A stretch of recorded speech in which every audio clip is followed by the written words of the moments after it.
లకు కుమారుడైన సునీల్ కుమార్ తోటి వారి వివాహం జరిగింది. సునీల్ కూడా పెళ్లి కాకముందు ఒకసారి నేను పల్లెకొండ నుంచి ఇటుగా వెళ్తున్నప్పుడు బస్సులో కనపడి, నేను ఇట్లాగా యోహాన్ జోసెఫ్ గారి బంధువునండి, అల్లుడిని నేను అని చెప్పి పరిచయం చేసుకుని వాక్యం విని తను కూడా యవన కాలంలో రక్షించబడి దైవ చిత్తానుసారంగా ఈ వివాహ వ్యవస్థలో వారు అడుగిడినారు. దేవుడు 2018లో సంజయ్ క్రిస్ ని అనుగ్రహించినాడు. ఆ తర్వాత 2021లోనే మరి తను క్యాన్సర్ అని డాక్టర్లు నిర్ధారించడం జరిగిందని మీకు పంచిన ఈ పేపర్లలో వివరమంతా చక్కగా రాసించారు. మరి ఆ క్యాన్సర్ తోటి మరి 4 సంవత్సరాలు చెల్లి పోరాడింది. ఆ తర్వాత దేవుని పిలుపు అందుకొని 10వ తారీఖు ప్రభు దగ్గరికి వెళ్ళడం మనకు శారీరకంగా కొంత ఆత్మీయంగా బాధ కలిగిస్తున్నా, అందాక అన్న చెప్పినట్లు యువరాణి లాగానే ఉంది పాప. తెల్లని కిరీటం పెట్టుకొని చక్కగా నవ్వుతూ దేవుని సన్నిధికి చేరింది. మనమైతే చిన్న కిరీటం పెట్టాం గాని దేవుడు జీవ కిరీటాన్ని ఇస్తాడని అన్న తెలియచేసినాడు. అమెరికా పోతే మనం ఎలాగ సంతోషిస్తామో, ఆస్ట్రేలియా, స్విట్జర్లాండ్ పోతే మన పిల్లల విషయంలో మనం ఎలా సంతోషిస్తామో, దేవుని సన్నిధికి చేరిన బిడ్డ విషయంలో కూడా అలాగే సంతోషించాలి. ఇక చిన్న వయసులోనే పోయింది అని అంటే ఇక్కడ కరెక్ట్ గా 33.5 సంవత్సరాల వయసు అన్నారు. యేసు ప్రభువుకు కూడా కరెక్ట్ గా 33.5 సంవత్సరాల వయసే. ఏసైకి జరిగింది అన్యాయం అయితే నిస్సీకి జరిగింది కూడా అన్యాయమే అవుతుంది. ఏసైకి జరిగింది అన్యాయం కాకపోతే నిస్సీకి జరిగింది కూడా అన్యాయం కాదు. కాబట్టి భర్త గాని, అత్తమామలు గాని, తల్లిదండ్రులు గాని, ఆత్మీయులు ఎవరు కూడా అన్యాయం జరిగిందని అనుకోకూడదు.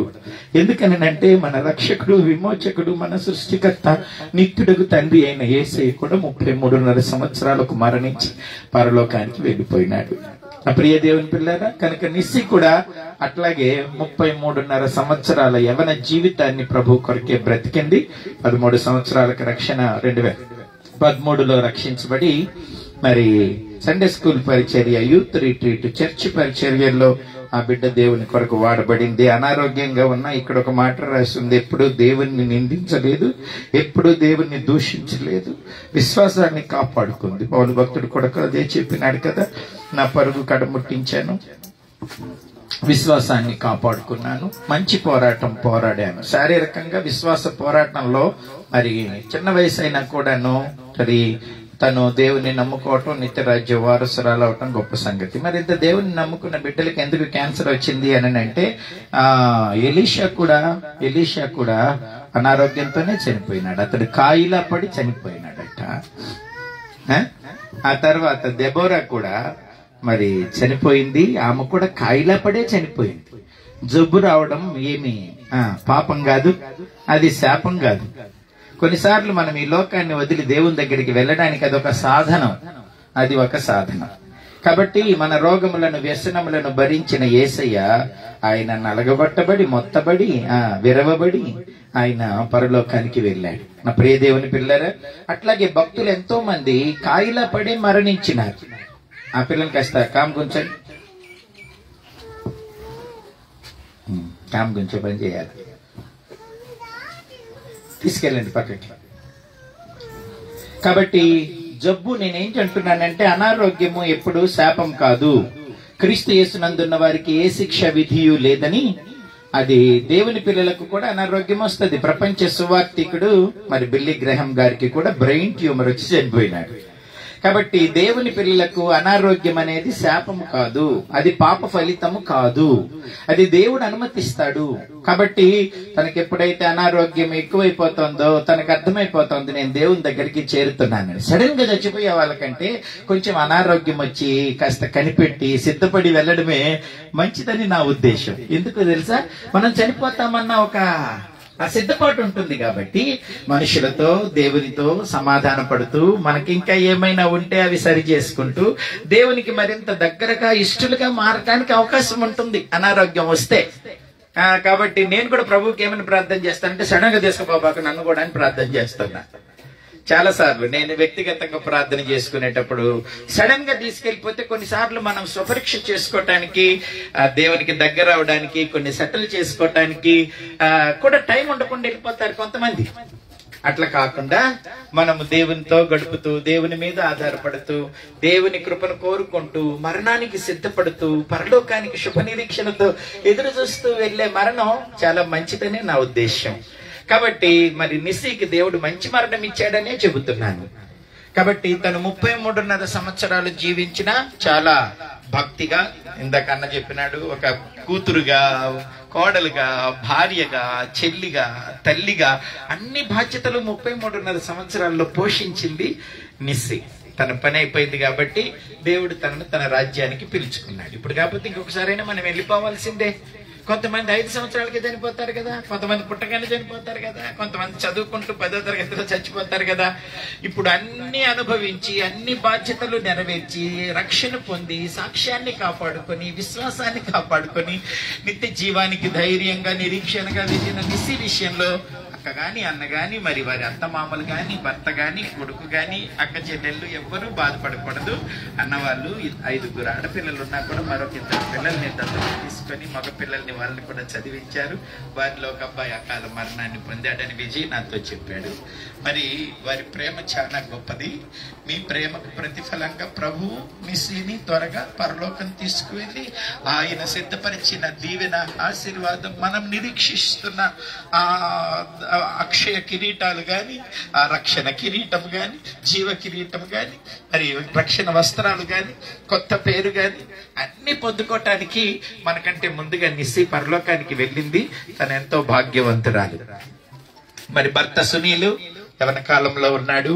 మరి 4 సంవత్సరాలు క్యాన్సర్ తో పోరాడడంలో ఎంత సహకారాన్ని మరి కుటుంబం వారు అందించినారో, భర్తగా తను ఎంత బాధపడినాడో తన బాధను చూస్తూ మరి ఆ బాధకు కూడా విముక్తి కలిగింది. దేవుని వాక్యంలో 14వ అధ్యాయంలో చెప్పినట్లు, ప్రకటన గ్రంథంలో, వారు తమ ప్రయాసములను మాని విశ్రాంతి పొందుతున్నారు, వారి క్రియలు వారి వెంట వెళతాయి. కాబట్టి నీతి క్రియలను సంపాదించుకున్న తన ఆత్మకు నిత్య జీవమే కలుగుతుంది. రోమీయులకు రాసిన పత్రిక 2వ అధ్యాయంలో ఉన్న ఆ మాట ఒకసారి మనం చూద్దాం. తన పని అయిపోయింది, తన పాత్ర నిర్వహించింది.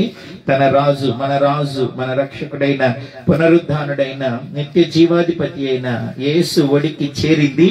కనుక మనము ఈ మాటలను బట్టి ఆదరణ పొందాలి. మరలా ఒకరోజు మనం చూస్తాము, అన్న చాలా వాక్యాలు చెప్పినారు. చనిపోయిన ఐతుకు సజీవుడై తిరిగి వచ్చినప్పుడు గొప్ప ఆదరణ పొందినట్లు 2వ రాకడలో నిస్సిని మనము గొప్ప మహిమలో చూడబోతున్నాము.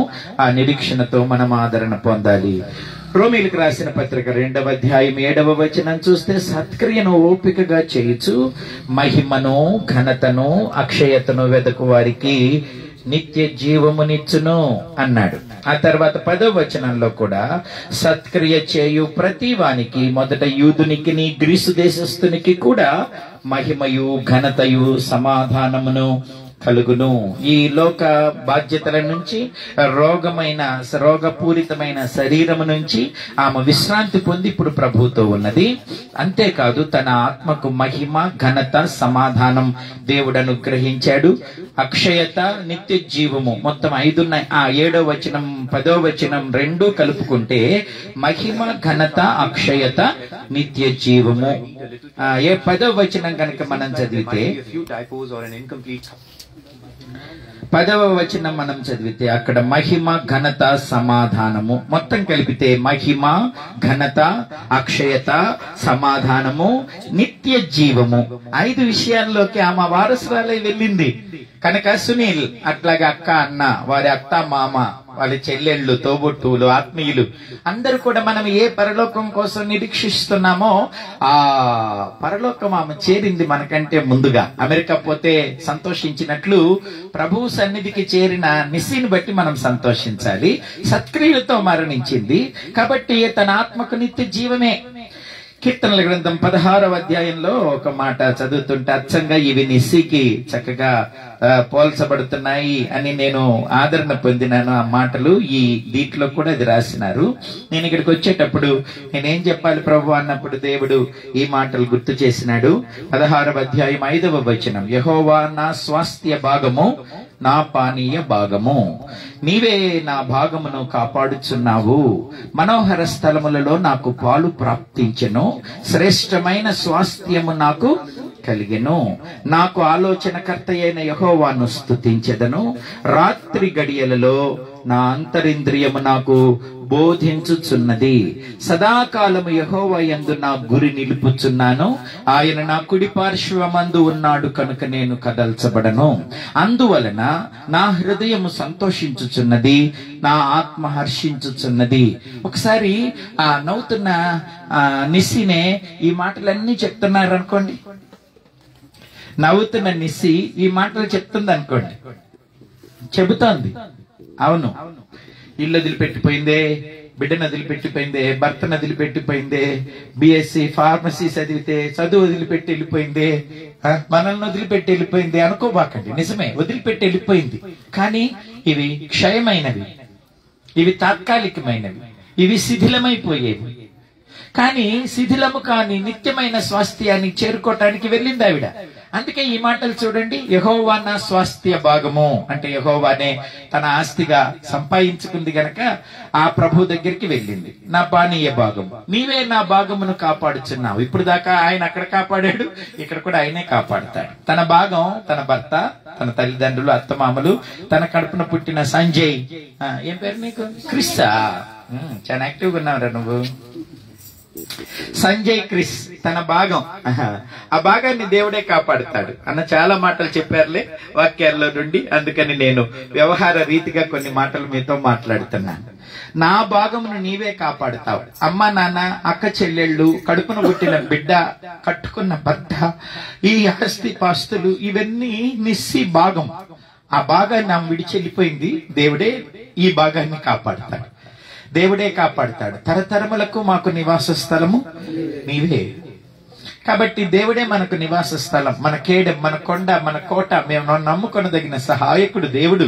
కనుక తన భాగం, తన జీవితంలో భాగస్వామ్యం పుంజుకున్న ఎవరెవరున్నారో అందరూ ఆత్మీయులు గాని రక్త సంబంధులు గాని ఆ భాగాన్ని దేవుడే కాపాడుతాడు. ఇప్పుడు తన భాగమైన దేవుని సన్నిధికి చేరింది. 6వ వచనం, మనోహర స్థలములో నాకు పాలు ప్రాప్తించెను, శ్రేష్టమైన స్వాస్థ్యము నాకు కలిగెను. నా ఆలోచనకర్త అయిన యెహోవాను స్తుతించెదను.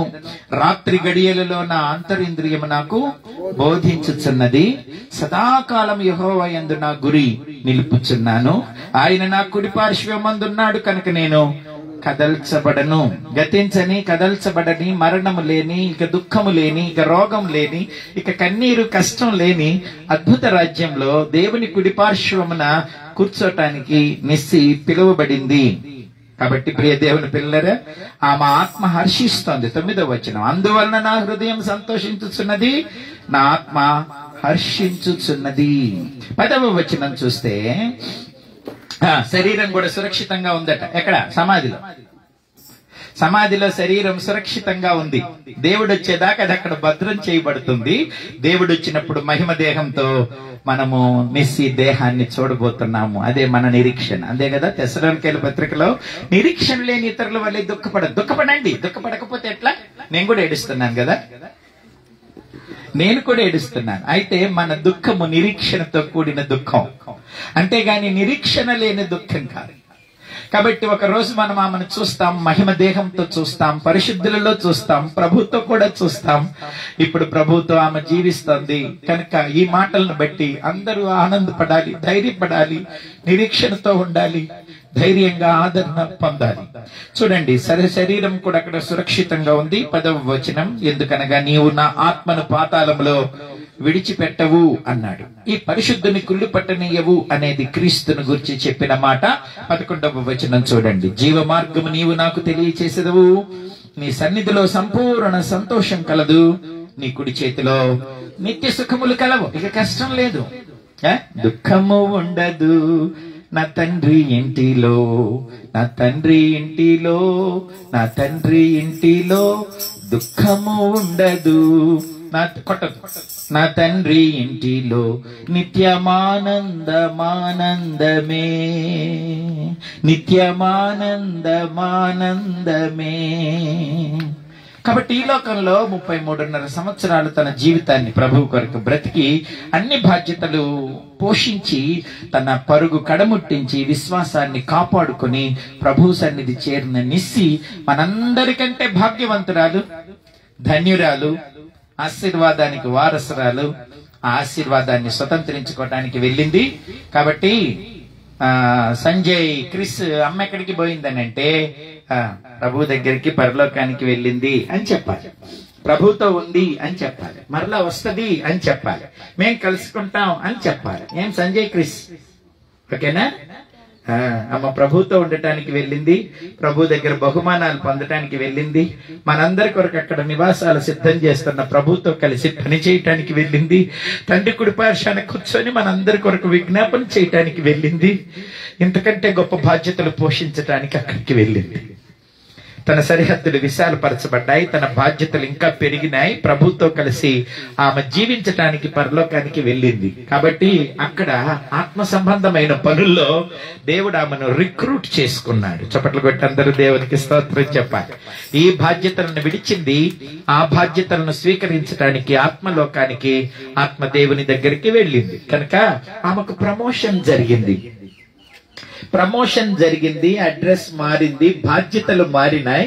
మరింత దివ్యమైన బాధ్యతలతో నిస్సి అక్కడ ప్రభువుకు సహకారాలుగా ఉంది అని మీరందరూ గుర్తుపెట్టుకోవాలి.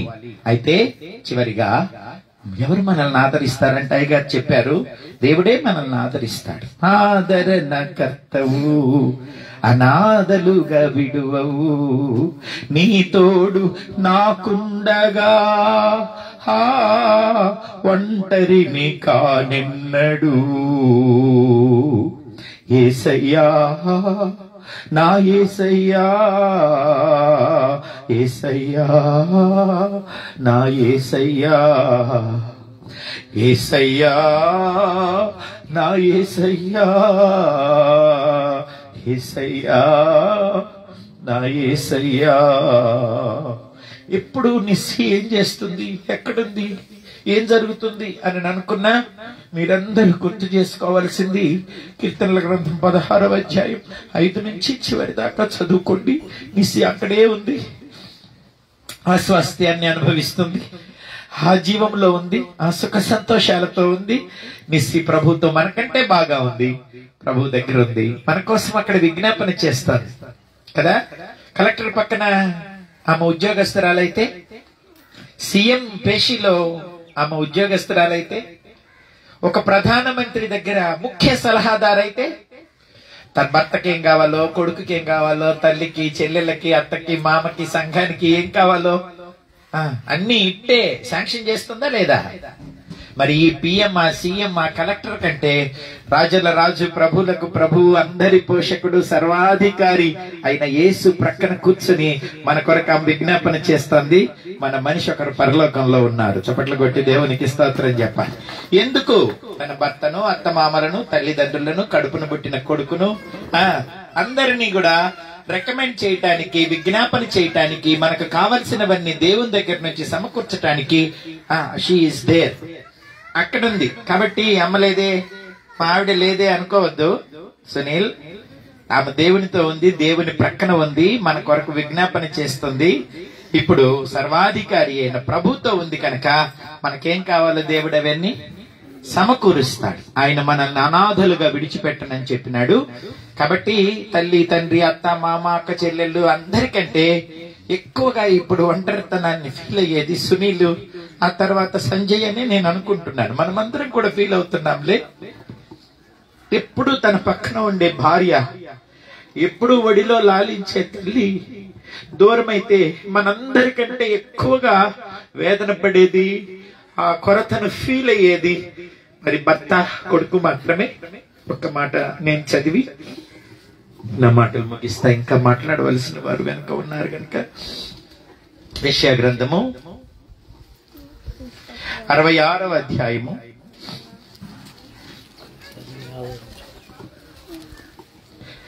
12వ 13వ వచనం. ఒకని తల్లి వానిని ఆదరించినట్లు నేను మిమ్మల్ని ఆదరించేదను, యెరూషలేములోనే మీరు ఆదరించబడెదరు. మీరు చూడగా మీ హృదయము ఉల్లసించును, మీ ఎముకలు లేత గడ్డి వలె బలియును. యెహోవా హస్తబలము ఆయన సేవకుల ఎడల కనుపరచబడును. ఆయన తన శత్రువుల ఎడల కోపం చూపును.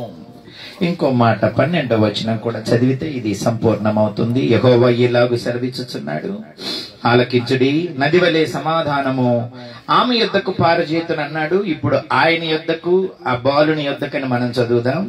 వారి యొద్దకు పారజేతును. మీరు జనుల ఐశ్వర్యం అనుభవించినట్లు ఒడ్డు మీద పొర్లిపారు జల ప్రవాహము వలె మీ యొద్దకు దానిని రాచేతును. మీరు చంకన ఎత్తుకొనబడెదరు, మోకాళ్ల మీద ఆడించబడెదరు. కాబట్టి నాకెవరు తల్లి లేదే, చిన్నపిల్లాడికి అనుకోబాకండి. దేవుడే తల్లిగా, తండ్రిగా, పోషకుడిగా, సంరక్షకుడిగా, భవిష్యత్తును, దీవెనకరమైన భవిష్యత్తునిచ్చే భవిష్యత్ నిర్దేశకుడిగా, ఆది అంతము లేని దేవుడే వీరికి తోడై ఉంటాడు. మోకాళ్ల మీద ఆడిస్తానన్నాడు, చక్కనెత్తుకుంటానన్నాడు. మోకాళ్ల మీద ఆడించేది ఏ వయసు వాళ్ళని? నెలల పిల్లల్ని మోకాళ్ల మీద ఆడిస్తారు. 6 నెలల ముందు మాత్రమే. ఆ తర్వాత వాడు మోకాళ్ళ మీద ఉండాలి, ఉంచుకుందామన్నా కూడా. 6 నెలలకు ముందు మాత్రమే పిల్లలు మోకాళ్ల మీద ఉంటారు. పడుకోబెడితే అట్లాగా అక్కడే తల్లి ఆడిస్తుంది. అట్లాగే మిమ్మల్ని ఎల్లప్పుడూ దేవుడు ముదిమి వచ్చినా సరే మోకాళ్ల మీద ఆడించే పసిపిల్లల్లాగే చూస్తాడు, సంరక్షిస్తాడు, పోషిస్తాడు, గొప్ప చేస్తాడు, అనేకులకు ఆశీర్వాదకరంగా చేస్తాడు. ఎందుకనంటే మనుషులు మారవచ్చు, మమతలు మారవచ్చు, ఆ స్థితిగతులు మారవచ్చు, మారని దేవుడు మనకున్నాడు. ఆయన మన గొప్ప దేవుడు. మనల్ని ఆయన విడిచిపెట్టడు. ఆయన మనతో ఉన్నాడు. నమ్మదగిన దేవుడు, నమ్మకమైన దేవుడు. నమ్మకమైన దేవుడవైనా నీవే చాలు యేసయ్యా. నమ్మకమైన దేవుడవైనా నీవే చాలు యేసయ్యా. నేనేమయ్యున్నా, ఏ స్థితిలో ఉన్నా, నేనేమయ్యున్నా, ఏ స్థితిలో ఉన్నా, ఇంకేమి కోరుకోనయా, ఇంకేమి కోరుకోనయా. నమ్మకమైన దేవుడవైనా నీవే చాలు యేసయ్యా. మంచిది.